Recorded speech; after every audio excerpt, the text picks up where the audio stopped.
Put that coffee down. What's up? It's Dominic DeAngelo.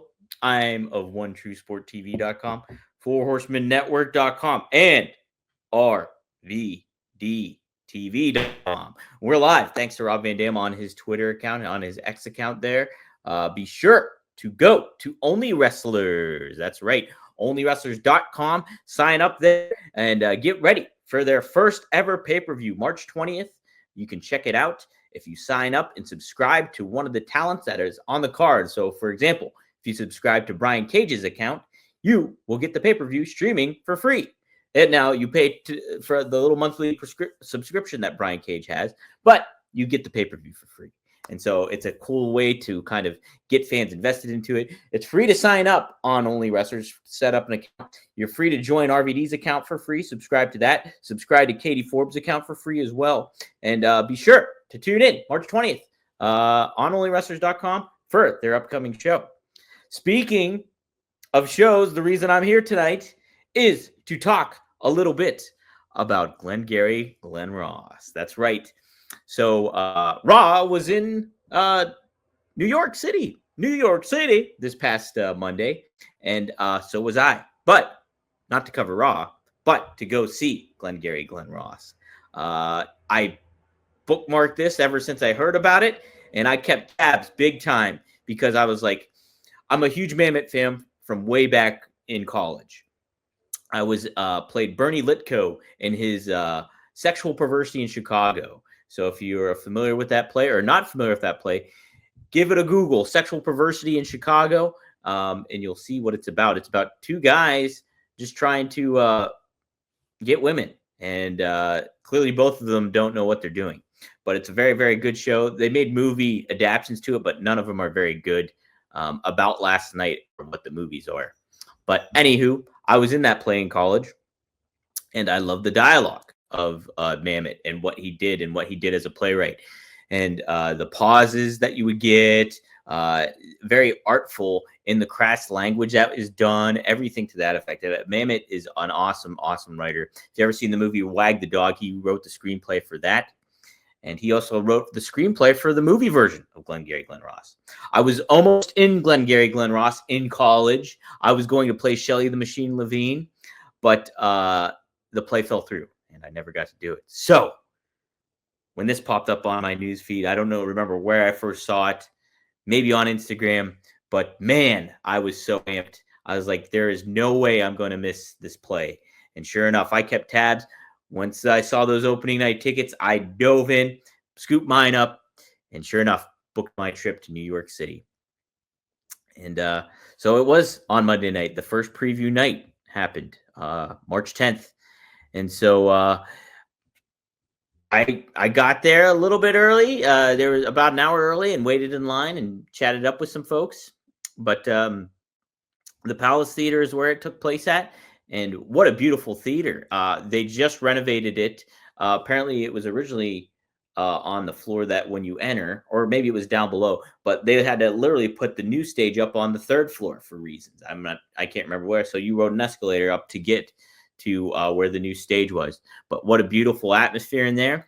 Every seat was filled. They had a really, really cool aspect of like a merch stand, hence where I got this mug. And then they had posters, hoodies, T-shirts, pens that you could do, chopsticks because the first act takes place in a Chinese restaurant, and then their drink special menus, which was really cool. They had the lime Ricky Roma and all that kind of stuff. So, yes. So let's get to the play. Man, scene curtain rolls up, and like I said, it take first scene, first act. All of it's in the Chinese restaurant, and that's how the play is too. Now, if you're familiar with the movie was written, happened in 1992. Like I said, the screenplay was also written by Mammoth. However, the most notorious lines that people pull from the movie are actually not in the original stage play. They are that, and the character of Alec Baldwin in the movie was not in the play at all. So Mammoth specifically wrote Blake for the movie. So where I'm going with that is that character that monologue, put that coffee down. Coffee is for closers. You gotta have like brass balls, that all that stuff. Set of steak knives. None of that is in the play, but you don't need it. The neat thing about everything, how it was set up, boom, pops up, and the opening scene is with Shelley the Machine Levine and John Williamson, who's like the company stooge for Mitch and Murray, the real estate firm there, and Bob Odenkirk. If you like Better Call Saul, reason I'll wear this shirt tonight. If you like Better Call Saul, you will love Bob Odenkirk's portrayal of Shelley Levine in this. He's very Saul Goodman-esque in trying to make his pitch to John about giving him these leads. There's a contest going on where they have to get these tickets or get enough sales to get on the leaderboard. And I think the only 2 people left on the board will still have a job. So it's like a cutthroat, very desperation, high stakes kind of element. So Shelley is making his pitch. He's the veteran of the real estate firm, used to be on a hot streak, now is not anymore. So he's trying to get these good leads from John Williamson. It's not bound to happen. There's some haggling going on. The whole aspect of this whole play is everybody is either trying to sell a house or sell themselves in some form or fashion. And it's such a awesome show. And Bob Odenkirk was awesome in his role. The ability to have that comedic time, and obviously he's well aware of that. But for these guys to be able to rattle off these monologues that they were doing was just amazing. And like what they were added to the Mamet dialogue, they added obviously themselves and what they do. But if you read Mamet's dialogue and a script of his, you will see his scripts are very like detailed in regards to the dialogue. Now a lot of his stage direction is very toned down, like gives you just basic stuff for the most part, I believe. And but what they did with the Chinese restaurant was gorgeous. Like the whole aspect of it all was dim, but it looked very like lavish and kind of stereotypical of what you would think of a Chinese restaurant now. But fancier looking one. So, but man, what they would do is they would, boom, one scene goes on, there's like 2 booths there, and then the lights would go off. Next scene pops up, boom, there's Bill Burr and there's Michael McKean sitting together. And you get the next aspect of this. So Michael McKean was amazing as George Aronow. That was played by Alan Arkin. Yes, Alan Arkin is the older actor's name, who passed away a few years ago. But that's the same role in that movie. And man, does Michael McKean just like low key is like an MVP of the whole play, because he's really great with like the kind of the defeatist attitude. He's like the nice guy of everything, it seems, but very, very well done. And kind of the lone guy you kind of feel pity for in certain ways. But Bill Burr, I gotta tell you, so he was a primary reason why I wanted to go to this, because I love Bill Burr. I've loved Bill Burr for a long, long time. And and even I went back on his podcast. He read one of my questions. I asked about Vinny Testaverde and old quarterbacks, and he had a good play of that. So the clip is up on YouTube. Actually, I can share it. But anywho, so he was a big reason why I went. And man, you want to talk about a role that was written for him 40 years before this play happened? They did this here, the revival, because this play was performed in 1984 on Broadway for the first time. The role of David Moss, Bill Burr hits it. Like, it is Bill Burr, what you like Bill Burr, just his angry, like, just going at it, just really goes. And it's awesome to see him just do this on stage live, like with Michael McKean, a great actor like Michael McKean, and Bill Burr just fits right in with it all. Like, he's awesome. Got so many laughs. The crowd popped for him. The crowd popped for everybody, but the crowd popped for him for sure, like when he had it. Man, it's great. He just did an awesome job. So then the next scene, the stage darkens, and boom, lights pop back up, and it is Kieran Culkin, and I can't the other actor too. It's an Italian name. I have it right here somewhere. The other, so it's them, and Link is the name of the character. The other character that here, let's see here. Kieran Culkin, Bob Odenkirk, John Peruccello, so an Italian man, fellow Italian. He was in there too, and so this is just the first taste of Kieran Culkin in this. Now, obviously, he just won the Academy Award, so he's fresh off of that. Kieran Culkin's a big wrestling fan, so that is what I will also talk about here in a little bit too. But so Kieran Culkin tries to make this guy has no interest in buying a house, it seems, but Richard Roma is selling. He's selling. He's looking to get somebody, and sure enough, it seems like he convinces this guy. Brings him over to the table, shows him what he's got here, makes this wild pitch. It's like a monologue to remember because he says some crazy stuff in it. If you know Mammoth, there's a lot of swear words in there, a lot of profanities. That's the other thing is like some of the stuff we'll say will raise your eyebrows because it is not even fit for today's world of what we, have gotten accustomed to nowadays. So what gets said in this play is pretty... It'll pique your eyebrows up a little bit, which is great. So, so the next scene, or the act is end. It's a shorter act. It's only like 40 minutes, maybe roughly. And then we got a 14-minute intermission, and then sure enough, we get the lights come back up, and it's the office, and the office is trashed. The office is completely trashed, and somebody stole the leads. Now I'm not going to spoil anything.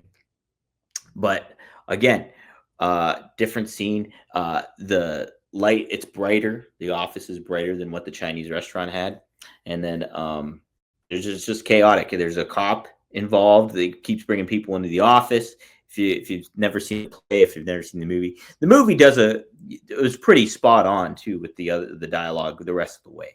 The only big difference is that there's no Blake character, the Alec Baldwin character.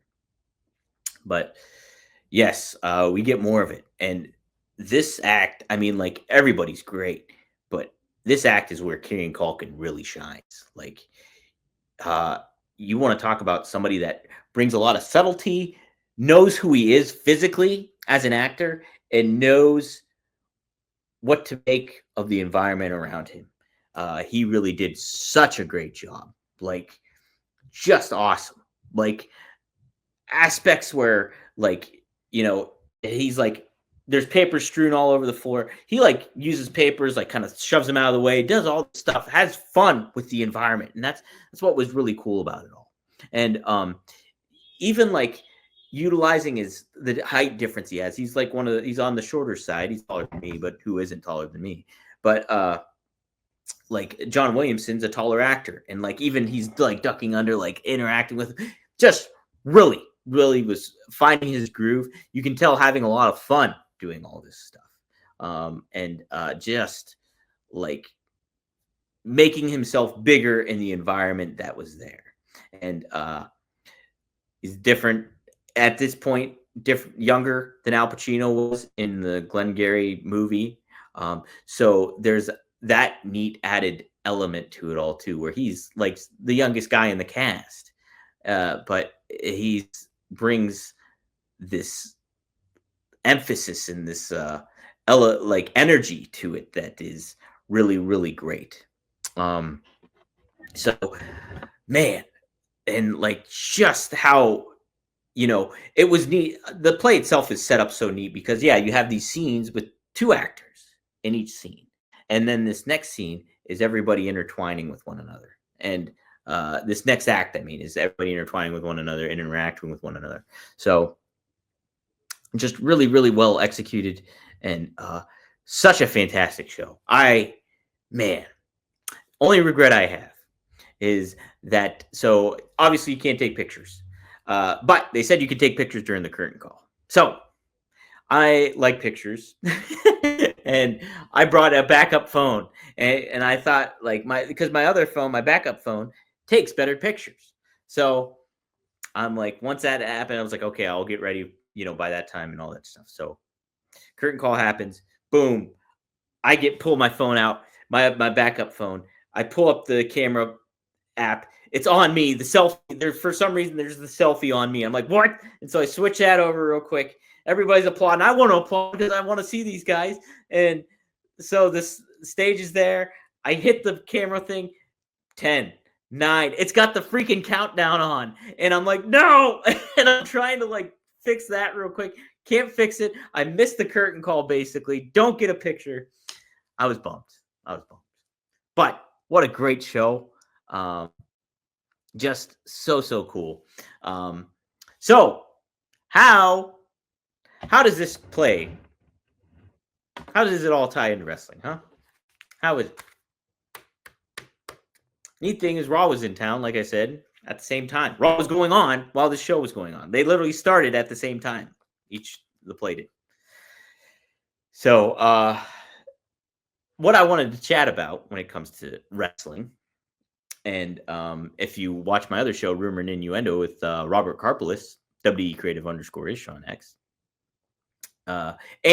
or you watch RVD, One of a Kind with RVD, you will know that wrestling, it's all in the details. And so I was thinking about Kieran Culkin and what he brought to the role of Richard Roma, and what I mentioned about him utilizing his environment. There was the little details that made his character even bigger than, what Richard Roma was, in the script, because you get a sense of who Richard Roma is by what he says, because Mamet is so detailed in his dialogue, but there's that opportunity to make it your own. And Kieran Culkin really made it his own. And so, like, when you think about a match and how it's laid out and certain things like that, you think about, like, okay, AEW has these matches and there's such athleticism and everything like that. And like, you watch it, and sure, all that stuff is great. But what really gets somebody engaged is the in-between. And Rob Van Dam with Sabu, when Sabu was our guest, we were talking about the in-betweens and how all that stuff was so important when it comes to telling a story and elevating and getting the viewer invested into what you're doing. Kieran Culkin did that as Richard Roma in this play. It was like he showed who he elevated that character of Richard Roma to his own style, and in turn was physicality, but making the most of what was around him and building to who it was as that character as well. So I thought that was such an interesting thing that made me think about it. Another thing, I do a show with Fonzie too, Bill Alfonso. What did I learn from Fonzie? Is it's all about presentation, and made me think of like the set design, made me think of the both how different they were, but how cool that vibe was. And like the presentation of it all, it's such simplistic acts and scenes that go on, but in the scene there's two stationary things: what Chinese restaurant in Act 1, destroyed office in Act 2, and that's it. So, but both look amazing.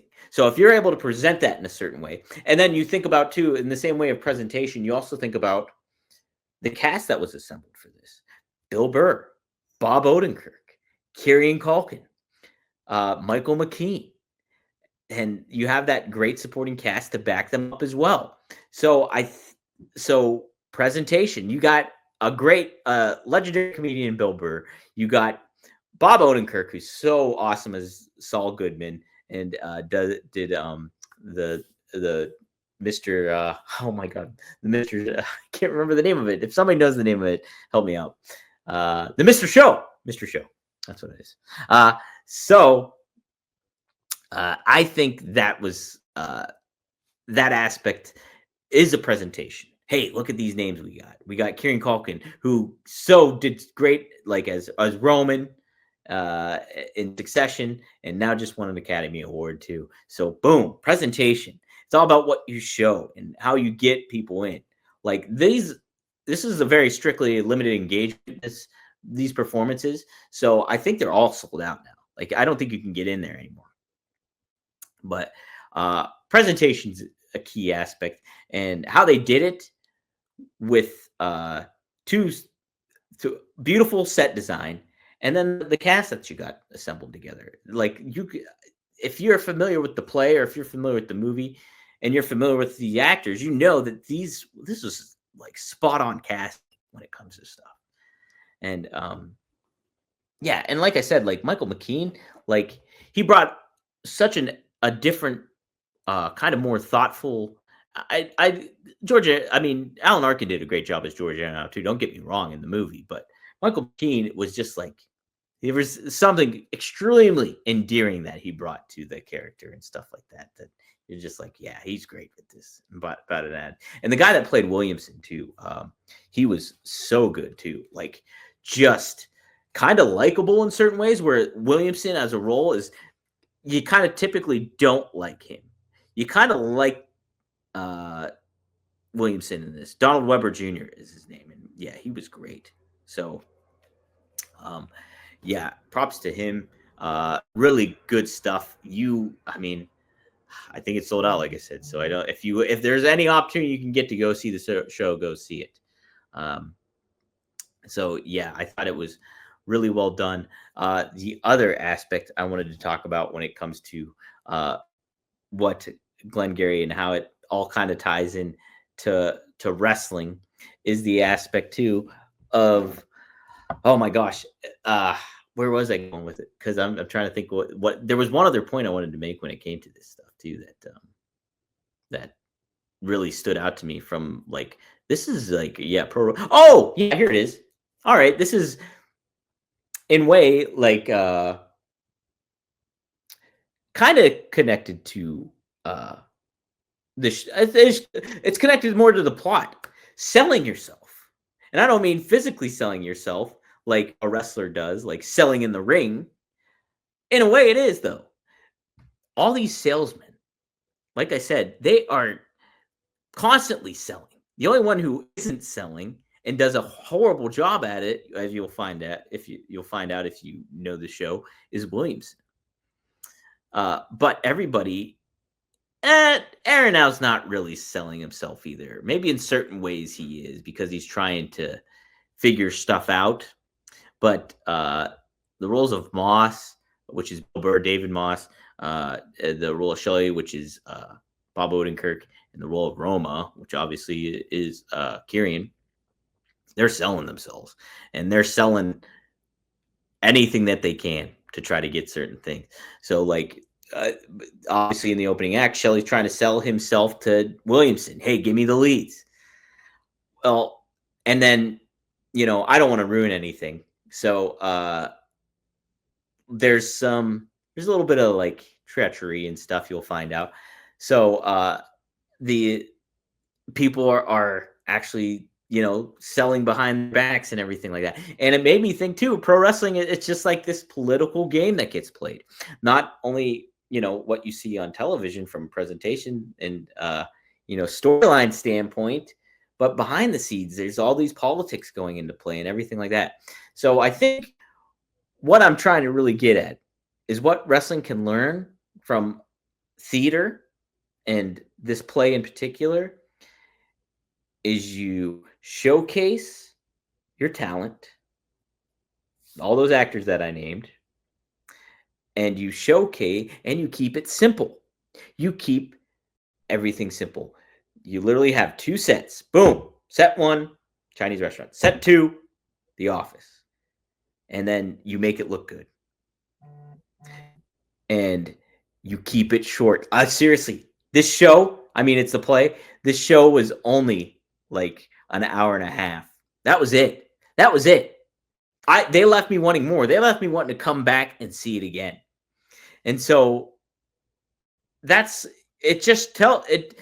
perfectly encompass what a pro wrestling product can learn is keep it simple, focus on your stars, focus on the presentation, and tell a good story.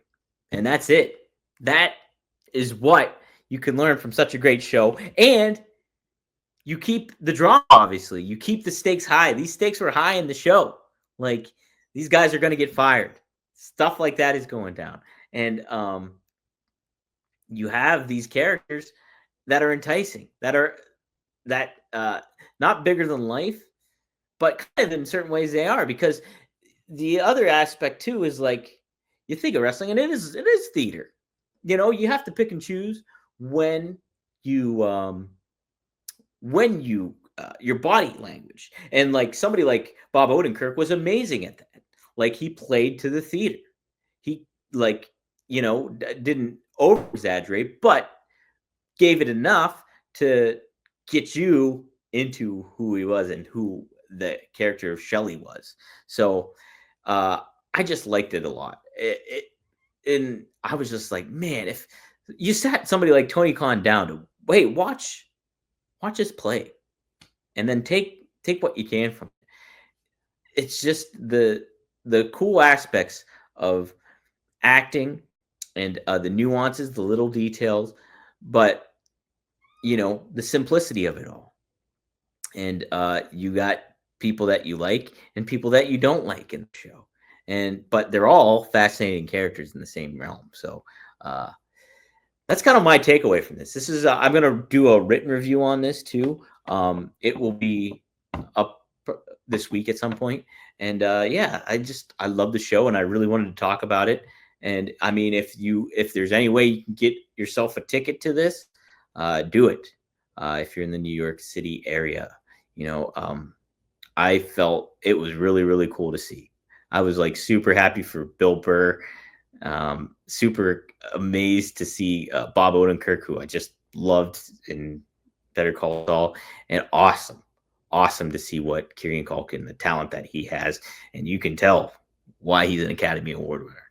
And shout out to Michael McKean too, the rest of the cast as well. It was just so well done. So that's all I have to say. I appreciate Triple E and Maddie in the chat talking about all this kind of stuff. Bill Burr with all this different stuff. I really appreciate everybody chiming in, and I appreciate everybody tuning in. And so if you haven't yet, be sure to go to onlywrestlers.com, sign up there, and get your free account. And then if you subscribe to one of the people performing on the show on March 20th, you will get that show. You will get to watch it live March 20th on onlywrestlers.com. So do that, help out RVD, and help out all that stuff. As far as anything else, go to onetsport.com and get some merch. We got all the merch from, like I said, Rob Van Dam, Magnum TA. We're the official store of the Four Horsemen. We're one of the official stores for Click This merchandise, new Click This merchandise, if you like Kevin Nash and anything like that. So also a very good actor. So be sure to check all that stuff out.